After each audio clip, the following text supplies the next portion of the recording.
മിക്ക ദിവസവും നമ്മുടെ വണ്ടിയുടെ പിന്നിൽ ഇതുപോലെ എന്തെങ്കിലും പച്ചക്കറികൾ ഉണ്ടായിരിക്കും കേട്ടോ.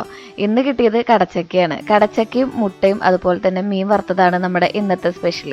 മീൻ നമ്മുടെ ഉപ്പും മുളകൊക്കെ പുരട്ടി നന്നായിട്ടൊന്ന് വറുത്തെടുത്തിട്ടുണ്ട്.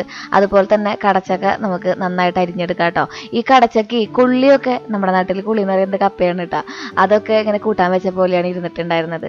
വെറുതെ കിട്ടുമ്പോൾ ഒന്നിനൊരു വിലയില്ലാന്നേ. പക്ഷെ ഇപ്പൊ ഒക്കെ കടയിൽ പോയിട്ടുണ്ടെങ്കിൽ എന്താ ഇതിന്റെയൊക്കെ വില.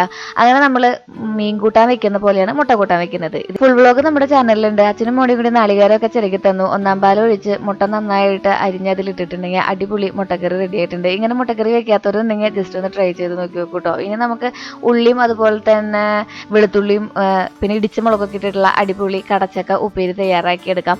ഇത് വളരെ സിമ്പിളാണ് കേട്ടോ. ഇതിങ്ങനെ വേവിച്ച കടച്ചക്ക ഈ ഒരു 3 ഇൻഗ്രീഡിയൻസിൽ വെറുതെ ഇട്ട് കൊടുത്ത് കുറച്ച് വേപ്പിൻ്റെ എല്ലാം കൂടി വിതറിയിട്ടുണ്ടെങ്കിൽ അടിപൊളി ഉപ്പേരി റെഡിയായി. പിന്നെ ഇതിങ്ങനെ വിളമ്പി കാണുമ്പോൾ ഒരു പ്രത്യേക രസമല്ലേ അല്ലേ. അപ്പം ഹാപ്പി ലഞ്ച്.